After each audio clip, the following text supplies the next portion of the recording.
Hey everybody, it's me, JTJ, and today I'm here with another King of the Hill review. I meant to do one for Christmas, but what happened was I got sick, blah blah blah, I got a little too carried away, and then when it came down to do it, I realized, you know what? I'm just gonna enjoy the holidays. I'll try for next year. Who knows? Maybe I'll do a time capsule thing and do a review on it sometime this month and then just have it released in December coming up. But anyway, this is my first King of the Hill review of the year, and the episode is Life in the Fast Lane, Bobby's Saga. Yeah, there was the Land Saga and now there's Bobby's Saga. I want to see Khan's Saga. Is that an episode?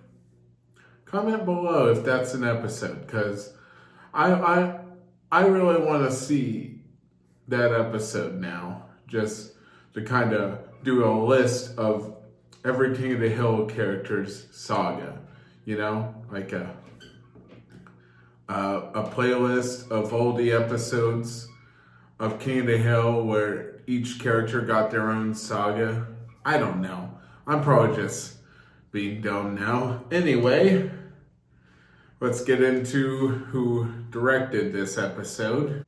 Adam Kaufman, and as per usual, it was supervised directed by Wesley Archer. It was written by John Alisker and Dave Krinsky, and as per usual, it was story edited by the late great Johnny Hardwick. Not that he does this with every episode, but at this point, it seems like he did this with a lot of episodes. Well, the early season anyway, so far as I know. But let's continue on. And as per usual, it was written by Mike Judge and Greg Daniels. And today's guest star of this episode is Dale Earnhardt. I'm not a NASCAR fan, and I'm not going to claim to be a NASCAR fan, but I will say my friend Kyle G probably does not like Dale Earnhardt, so he's probably going to skip this review, I'm guessing, because he is an actual NASCAR fan. And no, not every NASCAR fan is poor and stupid. Well, I think it's a fine track. The techs have done a really good job of making sure the banks are grafted down to the right specs, and there shouldn't be any problem. Yeah, we like the track, yep. We got it grafted banks and specs. It's like an oval, so we're gonna drive straight and then we're gonna be turned into the lamp. They're saying hot weather tomorrow. Any concerns about restrictor plate or brake fade problems? Of course, anytime you're dealing with high humidity and temperatures, you need to compensate your brake fluid, but the plates themselves... Compensate your brake fluid and get your brake working so you can stop sometimes. Excuse me, who is this kid? Is he even a driver? No, I'm kidding. But, yeah. Anyway, let's get into what this episode's about. But anyway, as we go on, basically what happens is Bobby doesn't understand the concept of a dollar, or in other words, he doesn't even know the value of hard work. And Hank tries to teach him the value of hard work. And one of my favorite things he does with Bobby to teach him that is gives him $1 and tells him to turn that into $1 million, basically. And instead, Bobby turns it into a burrito and a quesadilla, which I'm not gonna lie. How the hell did he get a burrito and a quesadilla? It must be a nasty tasting burrito and a nasty tasting quesadilla. I mean, he said he got it from the value menu, but I don't know what the value of a burrito or a quesadilla was in the 90s. But if you do, feel free to comment in below, because I'm not an expert. I don't claim to be an expert, but if I had to guess, the burrito must have been at least 65 cents, which would mean the quesadilla was 45 cents or 35 cents. And it must have been a small quesadilla, if anything.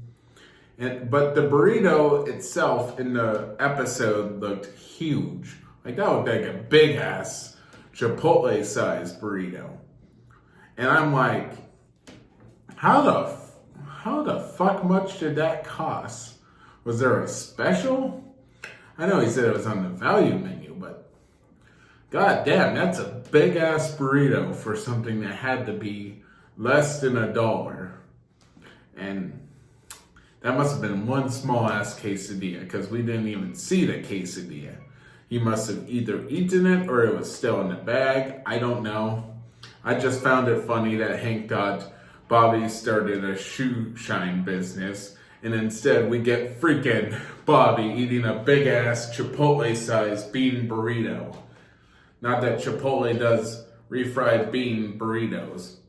Actually, I kind of want to see their take on that. Actually, no. Chipotle, you're doing good. Don't mess it up. Don't mess with your menu. You already faced a lot of controversy for the fucking queso, which in my opinion, I thought it was good, but I'm not touching that one because I can understand why some people thought it was bad. But hey, I like white cheddar and I like regular sharp cheddar, so don't you judge me. Anyway,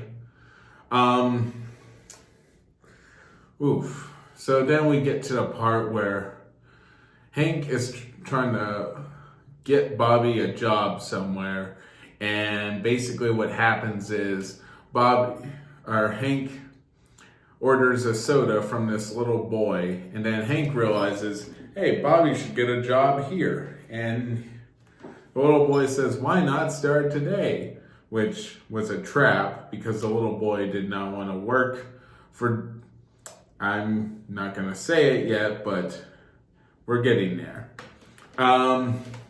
He didn't want to work for Jimmy Witchard anymore. But basically, Bobby takes the job, works for this goddamn retard, Jimmy Witchard, who is without a doubt the worst human being who shouldn't be running any goddamn business. And I don't even know if he runs the business or owns the business. There's no way he owns that business, because if he did, that would fucking mess with my head so much. It's like, how did he even get into the position he was in now? Which I have theories. One theory, his dad owned the racetrack thing that they do the races at. My other theory is he's maybe brother-in-laws with the guy who owns the racetrack thing, or some family member of his must be running that track thing, and they gave him a job for some reason. I wouldn't have given him a job. No one's gonna obligate me into giving a family member a job, especially a family member that stupid. I'm gonna switch gears here and just call him stupid, because I feel like a lot of people are gonna give me shit for using the R word. Even though I feel, and people told me I have the right to use the R word. Anyway, we get to the part where it raises more questions for me, where Bobby is talking to the kid Tommy, who got him the job in the first place, and he says, I don't know nothing about this Buck Strickland, but my dad said I couldn't quit this job until we found somebody to replace me. Good luck, Bobby. Now, here's my question. Is his dad Jimmy Witchard? Because if so, who procreated with him? Who agreed to procreate with Jimmy Witchard?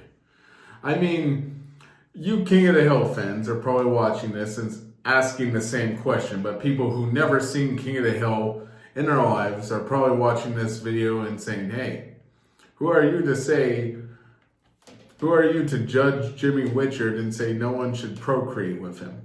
Well, here's my take on Jimmy Witchard. He is the dumbest, most foulest character in King of the Hill. And I'm not gonna lie. He is, not gonna say it, he is the stupidest. It's even an episode later in the series, which I'll get to eventually, where fucking Jimmy Witchard is a renowned artist now who is very stupid and makes sculptures out of cans, which I'm not gonna lie.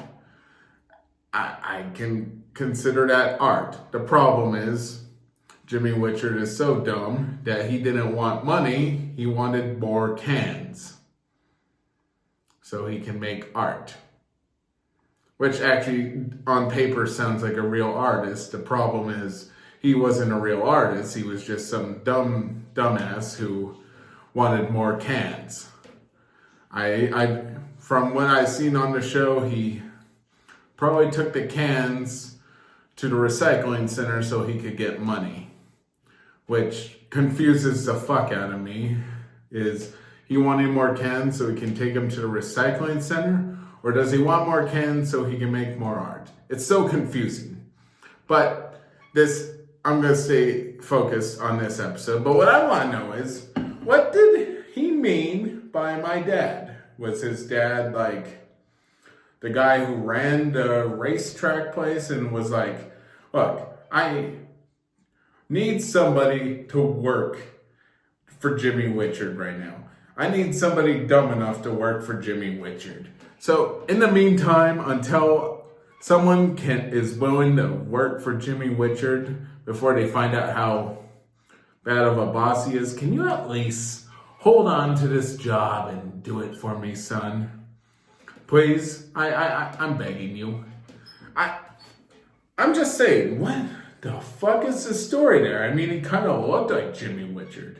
Was he Jimmy Witchard's nephew and like the dad just didn't want to hear his brother-in-law give him shit? Because like, if I had a brother-in-law like Jimmy Witchard, it would probably be very hard for me to hold back my slapping hand if he was going to talk about my son that way. I try not to hit people, but I'm not gonna lie, I would probably slap the fuck out of a brother-in-law if he was talking shit about my son. Just saying. Not that I would actually I need to work on my anger a little bit because that is violent, but for another day. Anyway, we get to the part where Bobby discovers how bad of a job it is and he wants to quit, and he tells Hank, I want to quit, and Hank's like, no, you are not quitting this job because that's what a baby would do. Maybe if Bobby explained more about Jimmy Witchard instead of calling him stupid, which Hank took as Bobby acting like a baby, Bobby would have been able to quit and maybe find a more decent job than working for Jimmy Witchard. But no, wires get crossed, and what happens is Bobby has to continue, not only works for Jimmy Witchard, but he works even harder for Jimmy Witchard, which is a migraine in itself. I have a migraine just thinking about anybody being willing to work for Jimmy Witchard. I don't know. But anyway, we get to the part where the B plot of the episode, where Boomhauer's trying to drive the pace car, which I'm not a huge expert on, but I think is something that drives around the track when a car accident happens on the raceway. If Kyle G is watching this review, feel free to say something in the comment if I'm right about that. But anyway, we get to the part where Bill, for some reason, is a backseat cleaning the window, which I found funny because Bill could have just left it alone, but no, it's Bill. It's Bill we're talking about. And somehow they were trying to keep Dale out of the way when it was Bill they should have been trying to keep out of the way. Actually, it should have just been Hank running the show for that job. Like maybe Hank cleans the windows and fills the car up with gas. Or maybe hey, that could have been a job for Bobby right there. Bobby could have been cleaning the windows. No, putting the gas in the car. I feel we would get a similar situation to what happened with Bill, with Bobby. Bobby would probably insist on being thorough with cleaning the window. Just saying. But then we get to the ending of, or near the ending of the episode where Hank beats the ever-living shit out of Jimmy Witchard. I always found that scene funny, and then later they show the scene later as something that tells Hank he has an anger problem, when no, Jimmy Witchard was literally putting his fucking son at fucking risk of being a fucking... He almost made Bobby a Tony Stewart victim. Like, I kid you not, fucking Bobby was gonna walk across that track to bring Jimmy Witchard a soda.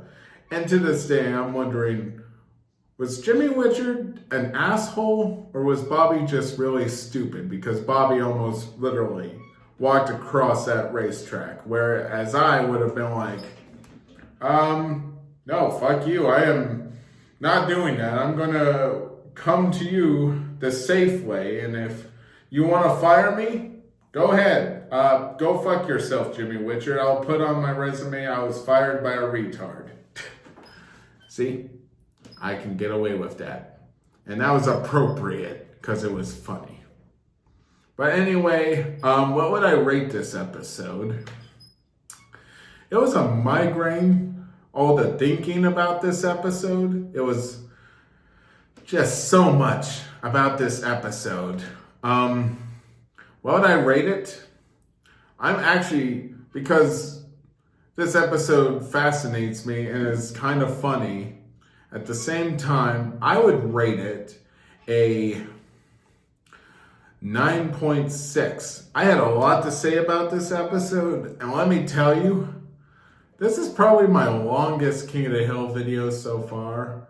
And I don't mean to jinx anything, but I'm hoping that... Actually, this isn't my longest King of the Hill video so far, I don't think. But me alone, it's my longest King of the Hill video so far. And I don't want to jinx anything, and I'm very close to the season finale of this episode, but yeah, I am looking forward to the season finale because I'm probably going to have even more to say about that. But till next time, stay tight.